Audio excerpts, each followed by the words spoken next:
محمد رسول الله صلی الله علیه و سلم یک بلال سیاپوست حبشی است، از حبشه. ابو لهب از مکه و کاکای رسول الله صلی الله علیه و سلم، عرب زبان. این بلال میشه مؤذن رسول الله، کسی که پیامبر میفرمایند من صدای پای بلال را در بهشت پروردگار عالم احساس نمودم، من بلال را در بهشت دیدم. اما ابو لهب عربی، کاکای پیامبر، آیات قرآن را نفرین می کند. تبت یدا ابی لهب و تب، ای کاکای پیامبر، ای عرب زبان، ای بزرگ قوم، تبت یدا ابی لهب، دستای ابو لهب هلاک باشد. این اسلامه، این دینه، این محمد رسول الله است.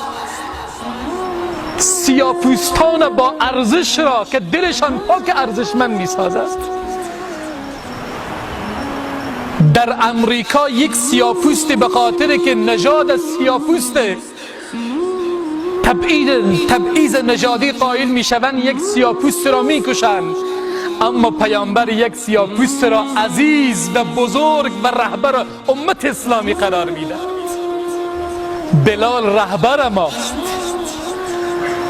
خاک پای اون بلال سیاپوست، سرمه چشمان سفید پوستانه که میگن لا اله الا الله محمد رسول الله. این اسلام، دینی که پیامبر صلی الله علیه و سلم برای من و تو آورده. سلمان از فارس عرب نیست، اما پیامبر میفرمایند بهشت مشتاق سلمان فارسیه. سبحان الله. این بهشت مشتاق ابو لهب و ابو جهل عرب زبان نمی شود. این بهشت مشتاق یک فارسی زبان می شود. بهشت مشتاقه، بهشت آرزوی دیدار سلمان و فارسی زبان دارد. اون وقت میخواهند قومیت و نجات پرستی در بین جامعه اسلامی ما ایجاد بکنند. برادران عزیز و بزرگوار، من و شما باید این طوری باشیم. بلال در کنار رسول الله صلی الله علیه و سلم می نشیند، بعد بزرگان قریش و عربها می آیند به پیامبر میگن این بلال سیاپوست را از کنار خود دور کن که به تو ایمان بیاری.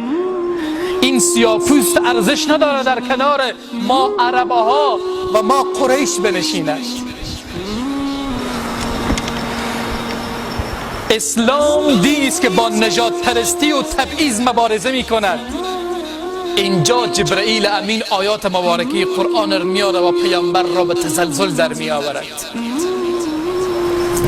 چه آیه زیبایی.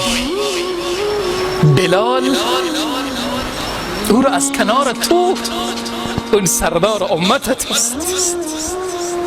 ولا تطرد الذين يدعون ربهم بالغداة والعشي يريدون وجهه. خداوند پیامبر خود را نهی میکند اونهایی که صبح و شام خدا را میخوانند. اگر صورت بلال، صورت ظاهری بلال سیاه است، اما صورت دل بلال زیباست، ارزشمند، گرانبهاست.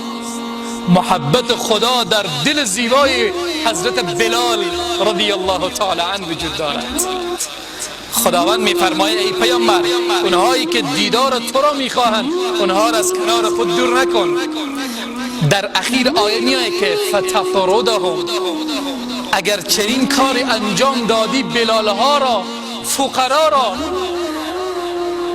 فارسی ها را، حبشی ها را، اونهایی که عرب نیستند، فقیرند اما دلشان با رب العزت والجلال ارتباط معنوی دارد، اگر اینها را از کنار خود دور بکنی که پیامبر نمی کند فتکون من الظالمین، فرزند اگر چنین کاری هم انجام بدی که نمیدهی، تو از جمله ظالمینی. با خبر این بلال آنقدر ارزش داره که اگر به این بلال چیزی گفتی خدا از اون فوق آسمان آیات مبارکه می آوره و پیامبر را تنبیه می کند. اسلام نگاه نمی کنه که چی صورتی داری و چی زبانی و چی نژادی و چی قومی و چی گروهی. اسلام دل تو را نگاه می کند، تقوای تو را نگاه می کند.